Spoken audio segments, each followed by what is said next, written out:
Hello guys, welcome back. आज का ये वीडियो बहुत ही इंपॉर्टेंट इंफॉर्मेशन के रिगार्डिंग होने वाला है। Yes, today I am going to tell you about what could be the next expected joining date for the Ignite candidates. So many of the candidates are waiting for their joining letters. So आज मैं उनका doubt clear करने वाला हूँ और बताने वाला हूँ कि आपको किस मंथ में आपका ज्वाइनिंग लेटर मिल सकता है।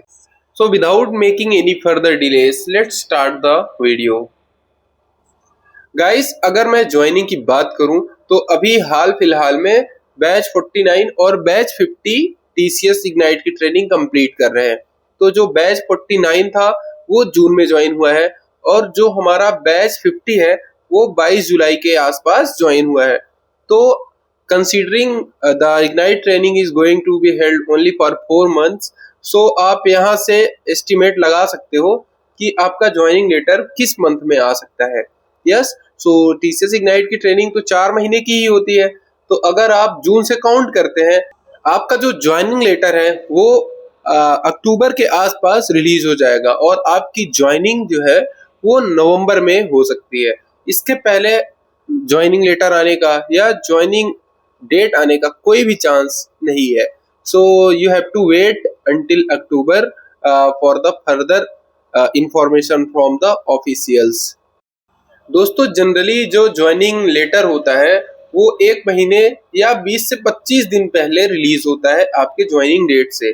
यानी कि मान लीजिए आपका ज्वाइनिंग डेट समथिंग अराउंड 7 नवंबर है, तो आपका जो ज्वाइनिंग लेटर है वो उससे 20 से 25 दिन पहले रिलीज हो जाता है ताकि आप सारी प्रिपरेशन वहां पर जाने के लिए कर सको। सो बैच 51 का जो ज्वाइनिंग लेटर है वो अक्टूबर में ही रिलीज होगा, इसके पहले कोई भी चांसेस नहीं है। बिकॉज कंटिन्यूअसली 2 बैच ही एक साथ चलते हैं। ऐसा नहीं है कि वहां पर तीन बैचेस इकट्ठे चला दिए जाएंगे, नहीं। 2 बैचेस चलते हैं, एक की ट्रेनिंग एक फ्लोर पे होती है और दूसरे की ट्रेनिंग नेक्स्ट फ्लोर पे होती है। सो इस सिचुएशन में जब तक दूसरा बैच हमारा खाली नहीं होता है, मतलब खत्म नहीं होता है, ट्रेनिंग कंप्लीट नहीं करता है, तब तक किसी नए बैच की जो ज्वाइनिंग है वो नहीं आएगी। दोस्तों, इस सिचुएशन में जब तक हमारा एक बैच खत्म नहीं होता है तब तक नए बैच की जो ज्वाइनिंग है वो नहीं आ सकती। Because there is only 2 dedicated floors for the Ignite training. So अगर आप अपने ज्वाइनिंग लेटर के लिए वेट कर रहे हो, so just make sure to utilise this time. तो आपके पास अभी इनफ टाइम है, लगभग 3 मंथ का टाइम है आपके पास। और आप इस ड्यूरेशन में अपने आप को अपस्किल कर सकते हो। There are a lot of things that will be taught to you during the ignite. So आपको उन चीजों के लिए थोड़ा सा पहले ही अपने आप को प्रिपेयर कर लेना है। Because as you all know, अगर आप टॉप 10 या टॉप 20 रैंक में वहां पर आते हो तो आपका पैकेज जो है वो इंक्रीज हो जाता है। सो इस चीज को ध्यान में रख के आप अभी से ही उसकी तैयारी कर सकते हो, because you have enough time. दोस्तों, पिछले कुछ दिनों से कंटिन्यूअसली लोगों ने मेरे से सेम क्वेश्चन किया था कि हमारी 51 इग्नाइट बैच की ज्वाइनिंग कब होगी। So I just wanted to make sure and inform you all about this by this video. So आपको इस टाइम को अच्छे से यूटिलाइज करना है और जस्ट वेट करना है तब तक के लिए जब तक आपके पास कोई ऑफिशियल कम्युनिकेशन नहीं होता है। सो आप ये मान के चलिए कि अक्टूबर से पहले आपको कोई भी कम्युनिकेशन ज्वाइनिंग के रिगार्डिंग नहीं होने वाली है। आपको तब तक बस वेट करना है। दोस्तों, मैं आपको एक और इन्फॉर्मेशन देना चाहूंगा कि अगर मान लीजिए आपके पास किसी अदर ऑर्गेनाइजेशन का ऑफर लेटर है या आपके पास ज्वाइनिंग पहले ही आ गई है, तो आपको ज्यादा कंफ्यूज नहीं होना है। आपको बस एनालाइज करना है कि कौन सा जो है अपॉर्चुनिटी है वो मेरे लिए ज्यादा अच्छी होने वाली है।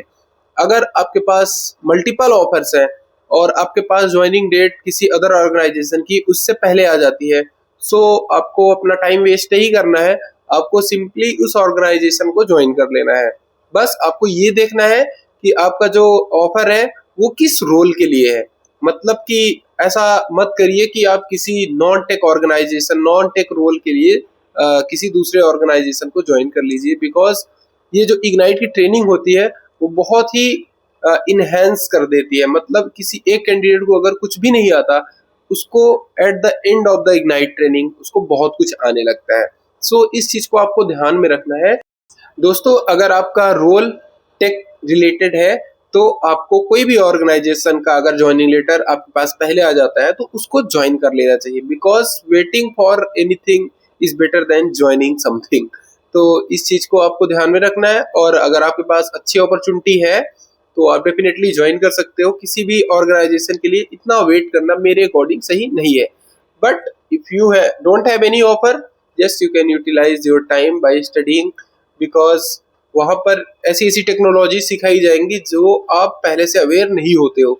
सो हो सकता है आपके लिए काफी डिफिकल्टी हो जाए, तो उस चीज से बचने के लिए आप पहले से ही थोड़ी थोड़ी प्रिपरेशन हर एक चीज की कर सकते हो। अगर आप लोग को रिक्वायरमेंट होगी कि क्या क्या चीजों को हमको अभी पढ़ना चाहिए, तो आप मेरे से कमेंट पे पूछ सकते हो। Definitely I will make an separate video and I will inform you all about what are the tech stacks that will be taught to you during the Ignite. So it will be easy for you all to know and learn about these things. Okay guys, thank you for watching. I just want to conclude this video by this. So I hope this video was helpful for you. अगर आपको किसी भी चीज की further requirement होती है तो आप मेरे से कमेंट्स में पूछ सकते हो। Definitely I will reply to you all. So मिलते हैं किसी नेक्स्ट वीडियो में, तब तक के लिए बाय बाय।